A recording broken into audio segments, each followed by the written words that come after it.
हरे कृष्णा। जय श्री कृष्ण चैतन्य प्रभु नित्यानंद श्री अद्वैत गदाधर श्रीवासादि गौर भक्त वृंद।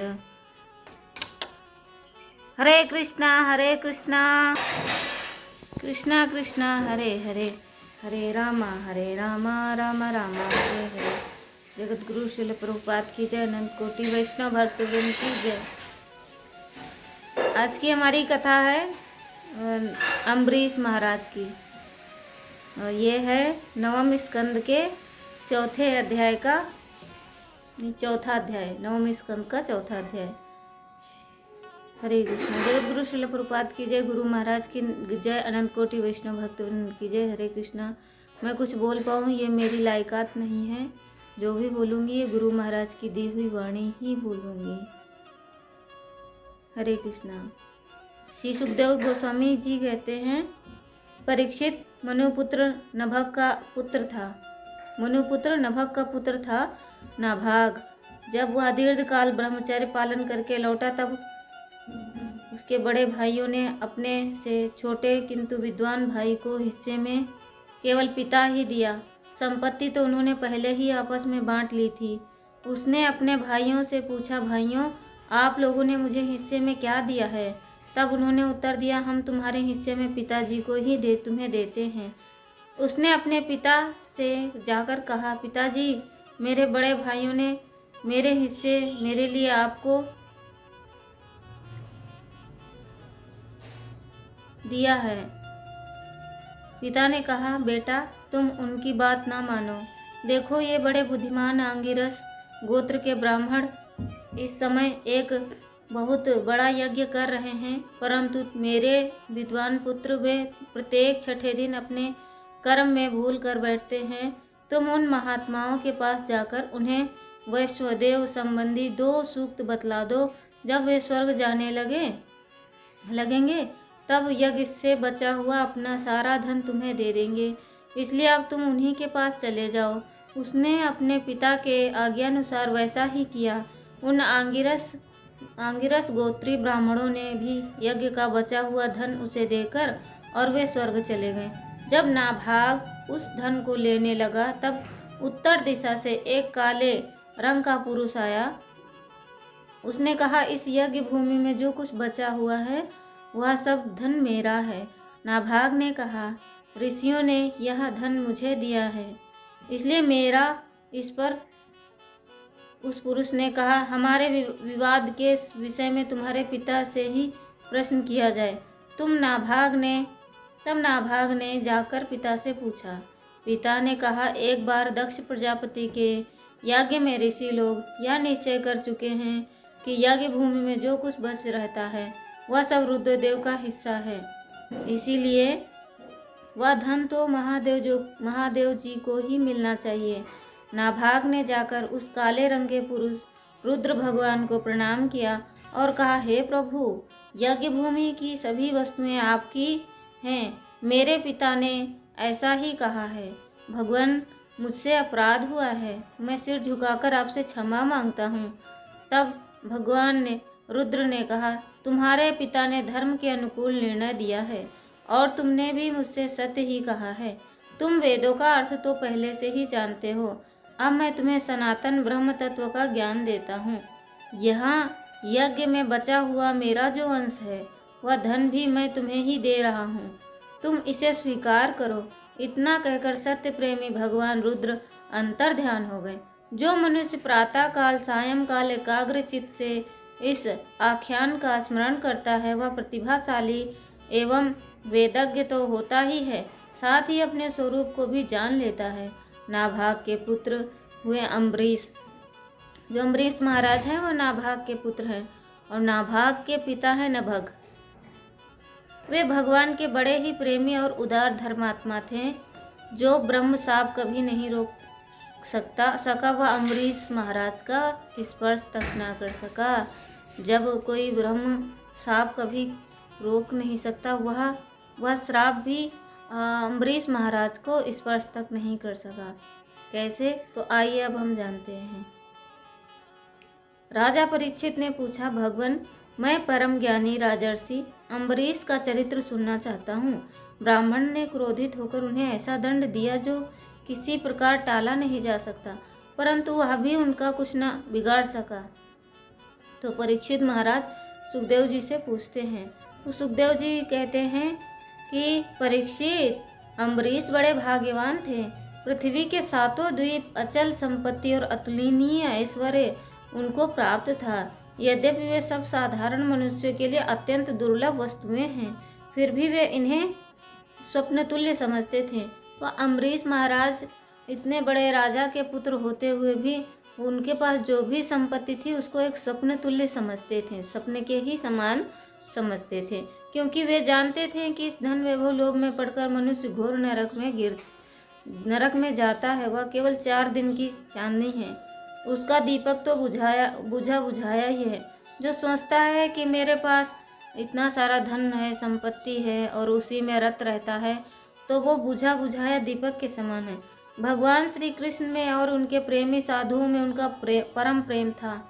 जो महाराज अम्बरीश थे, उनका प्रेम जो था वो भगवान कृष्ण में था और भगवान के भक्तों में प्रेम था। उस प्रेम के प्राप्त हो जाने पर वह सारा विश्व और इसकी समस्त संपत्तियां मिट्टी के ढेले के समान जान पड़ती हैं।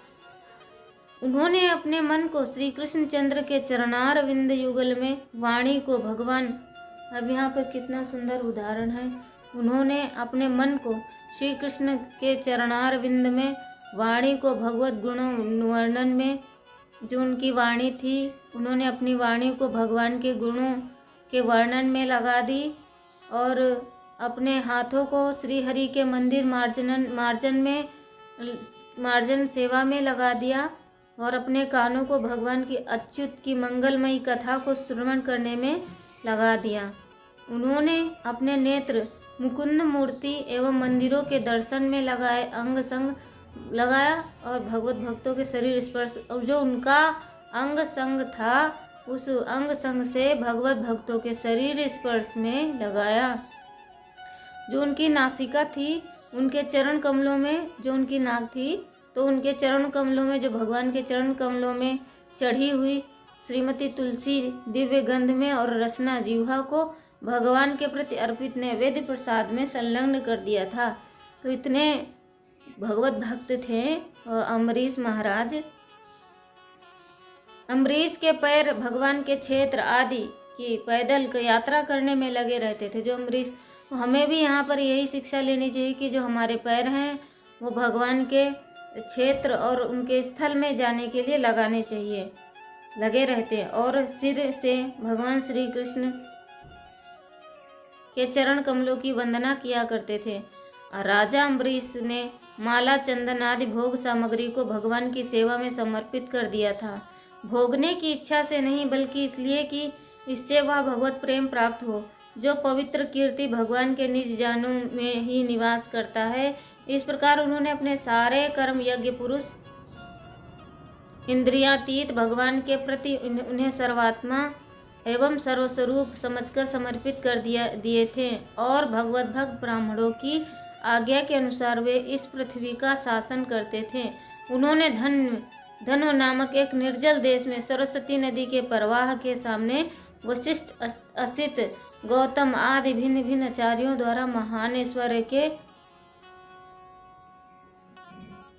कारण सर्वांग परिपूर्ण तथा बड़ी बड़ी दक्षिणा वाले अनेकों अश्वमेघ यज्ञ करके यज्ञाधिपति भगवान की आराधना की।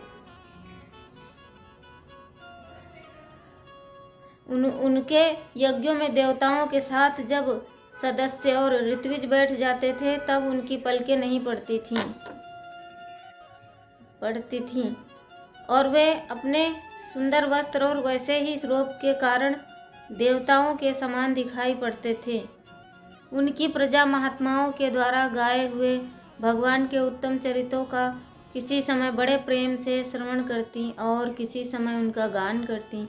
इस प्रकार उनके राज्य के मनुष्य देवताओं के अत्यंत प्यारे स्वर्ग की भी इच्छा नहीं करते थे। तो जो स्वर्ग जाने की इच्छा नहीं करते थे, क्योंकि जहाँ पर ऐसा राजा होगा वहाँ की प्रजा कितनी प्रसन्न होगी, वहाँ की प्रजा तो एकदम भक्तिमय होगी। वे अपने हृदय में अनंत प्रेम का दान करने वाले श्री हरि का नित्य निरंतर दर्शन करते रहते थे। इसीलिए उन लोगों को यह भोग सामग्री भी हर्षित नहीं कर पाती थी। जो बड़े बड़े सिद्धों को भी दुर्लभ है, वे वस्तुएं उनके आत्मनंदन के सामने अत्यंत तुच्छ और तिरस्कृत थीं। राजा अम्बरीश इस प्रकार तपस्या से युक्त भक्ति योग और प्रजा पालन स्वरूप स्वधर्म के द्वारा भगवान को प्रसन्न करने लगे और धीरे धीरे उन्होंने सब प्रकार की आसक्तियों का परित्याग कर दिया। घर, स्त्री, पुत्र, भाई, बंधु, बड़े बड़े हाथी, रथ, घोड़े एवं पैदलों की चतुरांगणी सेना, अक्षय रत्न, आभूषण, आयुध और आदि समस्त वस्तुओं तथा कभी समाप्त न होने वाले कोषों के संबंध में उनका ऐसा निश्चय था कि वे सब के सब असत्य हैं। जो इनके पास सारा ऐश्वर्य था उसको असत्य मानते थे। उनकी अनन्य प्रेमामय भक्ति से प्रसन्न होकर भगवान ने उनकी रक्षा के लिए सुदर्शन चक्र को नियुक्त कर रख दिया था, जो विरोधियों को भी भयभीत करने वाला था। जब भगवान के प्रति पूर्ण समर्पण हो जाता है तो भगवान अपने भक्तों की रक्षा के लिए वो सुदर्शन चक्र वहाँ पर नियुक्त करते हैं। राजा अम्बरीश की पत्नी भी उन्हीं के समान धर्मशील, संसार से विरक्त एवं भक्ति परायण थी। एक बार उन्होंने अपनी पत्नी के साथ भगवान श्री कृष्ण की आराधना करने के लिए 1 वर्ष तक द्वादशी प्रधान एकादशी व्रत करने का नियम ग्रहण किया। व्रत की समाप्ति होने पर कार्तिक महीने में उन्होंने 3 रात का उपवास किया और एक दिन यमुना जी में स्नान करके मधुवन में भगवान श्री कृष्ण की पूजा की। उन्होंने महाअभिषेक की विधि से अम्बरीश ने भक्ति भाव से उनका पूजन किया। तत्पश्चात पहले ब्राह्मणों को स्वादिष्ट और अत्यंत गुणकारी भोजन कराकर उन लोगों के घर 60 करोड़ गौवें सुसज्जित करके भेज दी। उन गौवों के सींग स्वर्ण से और खुर चांदी से मढ़े हुए थे। सुंदर सुंदर वस्त्र उन्हें उड़ा दिए गए थे। वे गौवें बड़ी सुशील, छोटी अवस्था की, देखने में सुंदर बछड़े वाली और खूब दूध देने वाली थी। उनके साथ दुहने की उपयुक्त सामग्री भी उन्होंने भिजवा दी थी। जब ब्राह्मणों को सब कुछ मिल चुका तब राजा ने उन लोगों से आज्ञा लेकर व्रत पारण करने की तैयारी की। उसी समय शाप और वरदान देने में समर्थ स्वयं दुर्वासा जी भी उनके यहाँ अतिथि के रूप में पधारे। तो पहले क्या होता था, एकादशी जब कोई रखता था तो एक ब्राह्मण को बुलाते थे। ब्राह्मण को यथा योग्य सामग्री देकर उनको व्रत पारण कर उसके बाद में ही व्रत पारण करते थे। जब व्रत पारण करते थे पहले जो ब्राह्मण को जिमा देते थे, उसके बाद में व्रत अपना पारण करते थे। तो आज के टाइम में इतना सुख सुविधा नहीं है तो ऐसे ही कर लेते हैं जो यथा योग्य नहीं है। तो ऐसे ही उनके पास में श्राप देने में समर्थ स्वयं दुर्वासा जी भी उनके यहाँ अतिथि के रूप में पधारे। तो दुर्वासा ऋषि तो आप सबको पता ही है कि श्राप देने में सबसे फर्स्ट है। राजा अम्बरीश उन्हें देखते ही उठकर खड़े हो गए, आसन देकर बैठाए और विविध सामग्रियों से अतिथियों के रूप में आए हुए दुर्वासा जी की पूजा की। उनके चरणों में प्रणाम करके अम्बरीश ने भोजन के लिए प्रार्थना की। दुर्वासा जी ने अम्बरीश की प्रार्थना स्वीकार कर ली और इसके बाद आवश्यक कर्मों से निवृत्त होने के लिए वे नदी तट पर चले गए। वे ब्रह्म का ध्यान करते हुए यमुना के पवित्र जल में स्नान करने लगे।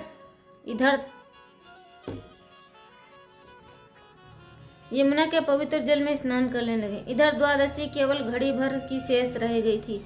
धर्माज्ञ अम्बरीश ने धर्म संकट में पड़कर ब्राह्मणों के साथ परामर्श किया। उन्होंने कहा, ब्राह्मण देवताओं, ब्राह्मण को बिना भोजन कराए स्वयं खा लेना, द्वादशी रहते पारण न करना दोनों ही दोष हैं। इसलिए इस समय जैसा करने से मेरी भलाई हो और मुझे पाप न लगे ऐसा काम करना चाहिए। तब ब्राह्मणों के साथ विचार करके उन्होंने कहा, ब्राह्मणों, श्रुतियों में ऐसा कहा गया है कि जल पी लेना भोजन करना भी है, नहीं भी करना है। इसीलिए इस समय केवल जल से पारण किए लेता हूँ।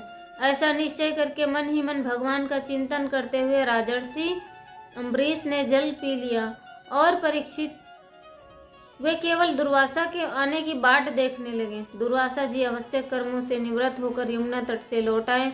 जब राजा ने आगे बढ़कर उनका अभिनंदन किया तब उन्होंने अनुमान से ही समझ लिया कि राजा ने पारण कर लिया है। उस समय दुर्वासा जी बहुत भूखे थे, इसीलिए यह जानकर भी राजा ने पारण कर लिया कि वे क्रोध से थरथर कांपने लगे। भौहें के चढ़ जाने से उनका मुंह विकट हो गया। उन्होंने हाथ जोड़कर खड़े अम्बरीश से डांट कर कहा, अहो देखो तो सही, यह कितना क्रूर है। यह धन के मद में मतवाला हो रहा है। भगवान की भक्ति तो इसे छू तक नहीं गई और यह अपने आप को बड़ा समर्थ मानता है। आज इसने धर्म का उल्लंघन करके बड़ा अन्याय किया है। देखो मैं इसका अतिथि होकर आया हूँ।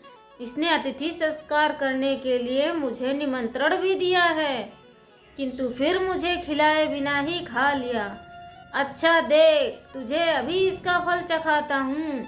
यूं कहते कहते वे क्रोध से जल उठे। उन्होंने अपना एक जटा उखाड़ी और उससे अम्बरीश को मार डालने के लिए कृत्या उत्पन्न की।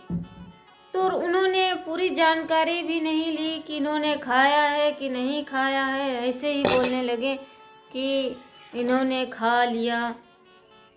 जब तक पूरी घटना को आप समझ ना ले तब तक ऐसे कोई निर्णय नहीं लेना चाहिए। अब उनको क्रोध आ गया। उन्होंने क्या किया, अपने जटा से एक बाल उखाड़ा और एक भयंकर कृत्या प्रकट करी। वह प्रलय काल की आग के समान दहक रही थी। कौन? कृत्या। वह आग के समान जलती हुई हाथ में तलवार लेकर राजा अम्बरीश पर टूट पड़ी। उस समय उसके पैरों के धम से पृथ्वी कांप रही थी, परंतु राजा अम्बरीश उसे देखकर उसे तनिक भी विचलित नहीं हुए। हमें भी यहाँ शिक्षा लेनी चाहिए कि चाहे कितनी भी बड़ी परिस्थिति हो, हमें किसी भी परिस्थिति में विचलित नहीं होना चाहिए। सारी समस्या भगवान को समर्पित कर देनी चाहिए, चाहे वो अच्छा हो या बुरा हो। ऐसा नहीं है कि जो चीज़ अच्छी हो अपने पास रखो, जो बुरा हो तो भगवान के पास दौड़ के जाओ।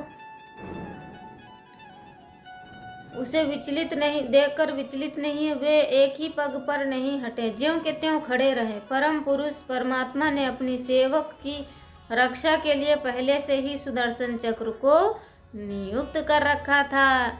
अब समझ में आया कि चाहे कितनी भी बड़ी परेशानी हो, कभी कभी क्या होता है कि हम नहीं समझ पाते हैं। जब कभी जैसे चोट लगने वाली होती हो और थोड़ी सी चोट लगती है तो उस समय ना हमारे ऊपर बहुत बड़ी परिस्थिति आने वाली होती है, इसलिए हम उस परिस्थिति से सामना नहीं कर पाएंगे। इसलिए भगवान उस परिस्थिति को छोटी कर देते, इतनी सी कर देते हैं जो इतनी बड़ी होती है। 50 किलो का अगर पत्थर आप पे गिरने वाला होता है तो भगवान उसको 50 ग्राम कर देते हैं, 50 ग्राम रुई का ढेर कर देते हैं। ऐसे ही एक स्टोरी आती है कि 2 भाई थे, एक भगवान की सेवा करता था और दूसरा सेवा नहीं करता था। वो भौतिकवादी था, अर्थात दुनिया के कार्यकलापों में संलग्न रहता था। तो बड़ा भाई जो था वो भक्त था। तो एक दिन क्या हुआ, दोनों गए थे जंगल में, तो एक को, छोटे वाले को एक माया से भरा हुआ उसको बहुत बड़ा घड़ा मिला। उसमें मतलब बहुत सारे धन था, बहुत मतलब सोने के सिक्के, चांदी के सिक्के, सारी चीज़ें थीं। तो छोटा वाला बड़े वाले से तो बड़े वाले को एकदम से चोट लगती है, तो वो मतलब ज़्यादा नहीं लगती। तो विचार करते हैं, वो कहते हैं, आपस में कहते हैं, देखा तुम भक्ति करते हो तो तुम्हें कुछ भी नहीं मिला है, और देखो मैं ऐसे ही रहता हूँ, मैं भगवान का नाम नहीं लेता हूँ, तब भी मुझे इतना सारा सोना मिला है। तो भगवान वो जाते हैं किसी ज्योतिषी के पास पूछने, कहते हैं कि ऐसी ऐसी बात है, ऐसा क्यों हुआ। तो वो ज्योतिष जो था वो बहुत विद्याओं में पारंगत था। तो जब पारंगत था तो उनसे पूछते हैं, तो छोटे वाला कहता है कि देखो ये भगवान की इतनी सेवा करता है तब भी इसको इतना बड़ा दंड मिला है, मतलब इसको चोट लग गया है, और मैं कुछ करता नहीं हूँ तो मुझे ये कलश मिला हुआ है, ये धन से भरा हुआ। तो वो ज्योतिषी बताते हैं, कहते हैं कि इनको जो चोट लगी है पैर में, तो ये चोट ना, इनकी आज मृत्यु होने वाली थी। और आपको जो ये धन मिला है, ये धन ही इतना सा ही मिला है, तो आज आपको बहुत बड़ा महल मिलता और बहुत सारा धन मिलता। तो ये है भक्ति करने का आनंद। जो जैसे हम पर मृत्यु आने वाली होती तो भगवान मृत्यु को टाल देते हैं, छोटी सी चोट में बदल देते हैं। और जो हमें बहुत, अगर हम भगवान की सेवा नहीं करते तो जरा जरा से भी चीज़ों में प्रसन्न होते रहते हैं। लेकिन भगवान की योजना बहुत बड़ी होती है कि वो हमें आगे क्या देने वाले हैं ये हम नहीं जानते, ये सिर्फ भगवान को पता होता है। हम तो सिर्फ कर्मी हैं, भगवान ही जानते हैं। भस्म कर देती। वैसे ही चक्र ने सुदर्शन दुर्वासा जी की कृत्या को जलाकर राख करके ढेर कर दिया। जब दुर्वासा जी ने देखा कि मेरी बनाई हुई कृत्या तो जल रही है और मेरी चक्र मेरी ओर आ रहा है, तब वे भयभीत हो अपने प्राण बचाने के लिए जी छोड़कर एकाएक भाग निकले। जैसे ऊंची ऊंची लपटों वाला दावानल सांप के पीछे दौड़ता है, वैसे ही भगवान का चक्र उनके पीछे पीछे दौड़ने लगा। जब दुर्वासा जी ने देखा कि चक्र तो मेरे पीछे लग गया है, तब सुमेरु पर्वत की गुफा में प्रवेश करने के लिए वे उसी ओर दौड़ पड़े। दुर्वासा जी दिशा, आकाश, पृथ्वी, अतल वितल आदि नीचे के लोक, समुद्र, लोकपाल और उनके द्वारा सुरक्षित लोक एवं स्वर्ग तक गए। परंतु जहाँ जहाँ वे गए वहाँ वहाँ उन्होंने असहाय तेज वाले सुदर्शन चक्र को अपने पीछे देखा। तब जब उन्हें कहीं भी कोई रक्षक ना मिला, तब वे और भी डर गए। अपने लिए त्राण ढूंढते हुए वे देव शिरोमणि ब्रह्मा जी के पास गए और बोले, ब्रह्मा जी आप स्वयंभू हैं, भगवान के इस तेजो में चक्र से मेरी रक्षा कीजिए। तो ब्रह्मा जी कहते हैं, जब मेरी 2 पराधर्म की आयु समाप्त होगी और काल स्वरूप भगवान अपनी यह सृष्टि लीला समेटने लगेंगे और इस जगत को जलाना चाहेंगे, उस समय उसे भ्रूभंग मात्र से यह सारा संसार और मेरा यह लोक ही भी 3 लीन हो जाएगा। मैं शंकर जी, दक्ष, भृगु आदि प्रजापति, भूतेश्वर, देवेश्वर आदि सब जिनके बनाए नियमों में बंधे हैं तथा जिनकी आज्ञा सिरोधार्य करके हम लोग संसार का हित करते हैं, उनके भक्त द्रोही को बचाने के लिए हम समर्थ नहीं हैं। तो ब्रह्मा जी कहते हैं कि ये मैं शंकर जी, दक्ष, भृगु, दक्ष, प्रजापति, भूतेश्वर, देवेश्वर आदि बनाए नियमों में अपने सबको बताते हैं कि हम बंधे हुए हैं। लेकिन आप उनके जो पूरी दुनिया को चलाते हैं, सृष्टि का संचालन संहार करते हैं और हम संसार का हित करते हैं, उनके भक्त द्रोही को बचाने के लिए हम समर्थ नहीं। जो भगवान के, जो कृष्ण और विष्णु का सेवक है, जो कृष्ण और विष्णु भक्ति में लीन है, उसको अगर कोई भी सताता है तो विष्णु का चक्र उनकी हत्या कर देता है। उनको फिर कोई भी देवी या देवता नहीं बचा सकते और वो चाहे किसी के भी शरणागत चला जाए, उनकी रक्षा कोई नहीं कर सकता, स्वयं भगवान भी नहीं। तो भगवान कहते हैं कि अहम भक्तो पराधीन, मैं अपने भक्त के अधीन हूँ। तो जब वो भगवान की सेवा निस्वार्थ भाव से की जाती है तो भगवान स्वयं आ जाते हैं, अपने भक्त के विरह में आ जाते हैं। कहते हैं कि मैं अपने भक्त के अलावा किसी को नहीं जानता और मेरा भक्त मेरे अलावा किसी को नहीं जानता। तो इतनी भयंकर कृत्या जब प्रकट की तो वो कृत्या भी उनका कुछ नहीं कर पाई, वो चुपचाप वहीं खड़े रहे, एक भी कदम नहीं हटाया। और सुदर्शन चक्र जो उनकी सुरक्षा के लिए था, उन्होंने उस कृत्या को जला के राख कर दिया। अब दुर्वासा मुनि देख रहे हैं खड़े खड़े कि अरे इसने तो कृत्या को भी जला दिया। तो अतल सुतल पाताल सब जगह वो गए दौड़ के, फिर वो सृष्टि के रचयिता जो हैं ब्रह्मा जी के पास गए। तो ब्रह्मा जी कहते हैं कि मैं शंकर, दक्ष, भृगु और प्रजापति, भूतेश्वर, देवेश्वर आदि जिनके बनाए नियमों में बंधे हैं, आप भक्त द्रोही, मैं उनके भक्त द्रोही को बचाने में असमर्थ हूँ। तो ब्रह्मा जी ने वहाँ पे स्पष्ट रूप से उनको मना कर दिया, जवाब दे दिया कि नहीं भाई, हम नहीं बचा सकते, आप कहीं और देख लो। जब ब्रह्मा जी ने इस प्रकार दुर्वासा को निराश कर दिया, तब भगवान ने चक्र से संतप्त होकर वे कैलाशवासी भगवान शंकर की शरण में गए। तो वहाँ जब ब्रह्मा जी ने उन्हें मना कर दिया, तब वह कैलाश में गए, शंकर जी के पास गए। श्री महादेव जी ने कहा, दुर्वासा जी, जिस अनंत परमेश्वर में ब्रह्मा जैसे जीव और उनके उपाधिभूत कोष इस ब्रह्मांड के समान ही अनेकों ब्रह्मांड समय पर पैदा होते हैं और समय आने पर उनका पता भी नहीं चलता, जिनसे हमारे जैसे हजारों चक्कर काटते रहते हैं, उन प्रभु के संबंध में हम कुछ भी करने के लिए समर्थ नहीं रखते। मैं सनत कुमार, नारद, भगवान ब्रह्मा, कपिल देव, आपंतरतम, देवल, धर्म, आसुरी तथा मारीच आदि दूसरे सर्वज्ञ सिद्धेश्वर, ये सब हम सभी भगवान की माया को नहीं जान सकते, क्योंकि हम उसी के माया के घेरे में हैं। ये कौन कह रहा है? शिव जी कह रहे हैं। किससे? दुर्वासा मुनि से। यह चक्र उन विश्वेश्वर का शस्त्र है, यह हम लोगों के लिए असहाय है, तुम उन्हीं की शरण में जाओ। तो यहाँ पर शिव जी भी मना कर देते हैं, कहते हैं कि हम कुछ नहीं कर सकते, आप जाओ, आप विश्वेश्वर, आप भगवान की शरण में जाओ, आप उन्हीं की शरण में जाओ, आप असहाय हो, वे भगवान ही तुम्हारा मंगल करेंगे। वहाँ से भी निराश होकर दुर्वासा भगवान के परम धाम वैकुंठ में गए। लक्ष्मीपति भगवान लक्ष्मी के साथ वहीं निवास करते हैं। दुर्वासा जी ने भगवान के चक्र की आग से जल रहे थे। दुर्वासा जी भगवान के चक्र के आग से जल रहे थे। वे कांपते हुए भगवान के चरणों में गिर पड़े। उन्होंने कहा, हे अच्युत, हे अनंत, आप संतों के एकमात्र वांछनीय हैं। हे प्रभु, विश्व के जन्म जीवन दाता, मैं अपराधी हूँ, आप मेरी रक्षा कीजिए। आपका परम प्रभाव न जानने के कारण ही मैंने आपके प्यारे भक्त का अपराध किया है। प्रभु, आप मुझे उसे बचाइए। आपके तो नाम का ही उच्चारण करने के से नरकी जीव भी मुक्त हो जाता है।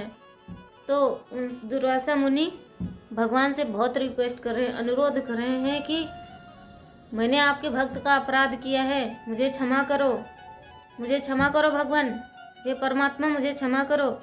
तो श्री भगवान कहते हैं, दुर्वासा जी, मैं सर्वथा भक्तों के अधीन हूँ, अहम भक्तों पर अधीना। दुर्वासा जी, मैं अपने भक्तों के अधीन हूँ, मुझमें तनिक भी स्वतंत्रता नहीं है। यहाँ पे भगवान स्वयं कह रहे हैं कि मुझमें स्वतंत्रता तनिक भी नहीं है, मैं अपने भक्त के अधीन हूँ। मेरे सीधे साधे सरल भक्तों ने मेरे हृदय को अपने हाथों में कर रखा है। भक्तजन मुझसे प्रेम करते हैं और मैं उनसे। ब्राह्मण अपने भक्तों का एकमात्र आश्रय मैं ही हूँ, इसलिए अपने साधु स्वभाव भक्तों को छोड़कर मैं ना तो अपने आप को चाहता हूँ और ना अपनी अर्धांगिनी विनाश रहित लक्ष्मी को। जो भक्त स्त्री, पुत्र, ग्रह, गुरुजन, प्राण, धन, इहलोक और परलोक सबको छोड़कर केवल मेरी शरण में आ गए हैं, उन्हें छोड़ने का संकल्प भी मैं कैसे कर सकता हूँ? उन्हें छोड़ने का संकल्प मैं कैसे कर सकता हूँ? जैसे सती स्त्री अपने पति व्रत से सदाचारी पति को वश में कर लेती है, वैसे ही अब भगवान यहाँ पे कह रहे हैं, जैसे एक पतिव्रता स्त्री अपने पति को अपने वश में, अपने सदाचार और पतिव्रत धर्म से उसको अपने वश में कर लेती है, वैसे ही मेरे साथ अपने हृदय को प्रेम बंधन से बांध रखने वाले समदर्शी साधु भक्ति के द्वारा मुझे अपने वश में कर लेते हैं। भगवान कह रहे हैं यहाँ पे कि मेरे भक्त मुझे अपने वश में कर लेते हैं। और कैसे कर लेते हैं? जैसे पतिव्रता स्त्री अपने पति को अपने पतिव्रत धर्म से, सदाचार से, विनय से उसको अपने वश में कर लेती है, ऐसे ही मेरे भक्त मुझे अपने वश में कर लेते हैं। मेरे अनन्य प्रेमी भक्त सेवा से ही अपने को परिपूर्ण कृतकृत्य मानते हैं और किसी चीज में नहीं। जो मेरे भक्त होते हैं मेरी सेवा से ही बहुत धन्य रहते हैं और आनंद में रहते हैं, आनंदित रहते हैं। मेरी सेवा के फलस्वरूप जब उन्हें सालोक के सारूप्य आदि मुक्तियां प्राप्त होती हैं तब वे उन्हें भी स्वीकार करना नहीं चाहते हैं। फिर समय के फेर में से नष्ट हो जाने वाली वस्तुओं की तो बात ही क्या। दुर्वासा जी, मैं अपने आपसे और क्या कहूँ। मेरे प्रेमी भक्त तो मेरे हृदय में हैं और उन प्रेमी भक्तों का हृदय मैं स्वयं हूँ। वे मेरे अतिरिक्त और कुछ नहीं जानते, मैं उनके अतिरिक्त कुछ नहीं जानता।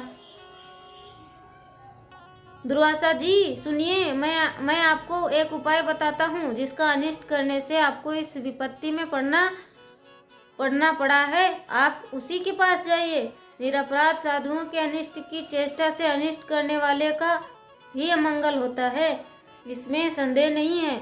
ब्राह्मणों के लिए तपस्या और विद्या परम कल्याण के साधन है, परंतु यदि ब्राह्मण उदंड और अन्यायी हो जाए तो वे दोनों उल्टा फल देने लगते हैं।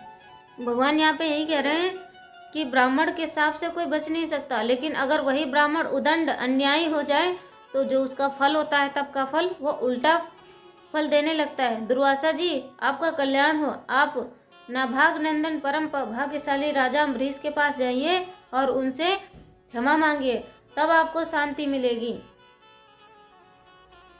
सुखदेव जी कहते हैं, परीक्षित, जब भगवान ने इस प्रकार आज्ञा दी तब सुदर्शन चक्र की ज्वाला से जलते हुए दुर्वासा लौटकर राजा अम्बरीश के पास आए और उन्होंने अत्यंत दुखी होकर राजा के पैर पकड़ लिए। दुर्वासा जी की यह चेष्टा देखकर उनके चरण पकड़ने से लज्जित होकर राजा अम्बरीश भगवान के चक्र की स्तुति करने लगे। उस समय उनका हृदय दयावश अत्यंत पीड़ित हो रहा था। अम्बरीश ने कहा, प्रभु सुदर्शन, आप अग्नि स्वरूप हैं, आप ही परम समर्थ सूर्य हैं, समस्त नक्षत्र मंडल के अधिपति चंद्रमा भी आपके स्वरूप हैं, जल पृथ्वी आकाश वायु पंच तत्व मात्रा और संपूर्ण इंद्रियों के रूप में भी आप ही हैं। भगवान के प्यारे हजार दांत वाले चक्रदेव, मैं आपको नमस्कार करता हूँ। समस्त अस्त्र शस्त्रों को नष्ट कर देने वाले एवं पृथ्वी के रक्षक, आप इन ब्राह्मण की रक्षा कीजिए। आप ही धर्म हैं, मधुर एवं सत्य वाणी हैं, आप ही समस्त यज्ञों के अधिपति और स्वयं यज्ञ भी हैं। आप समस्त लोकों के रक्षक एवं स्वर्गलोक स्वरूप भी हैं। आप परम पुरुष परमात्मा के श्रेष्ठ तेज हैं।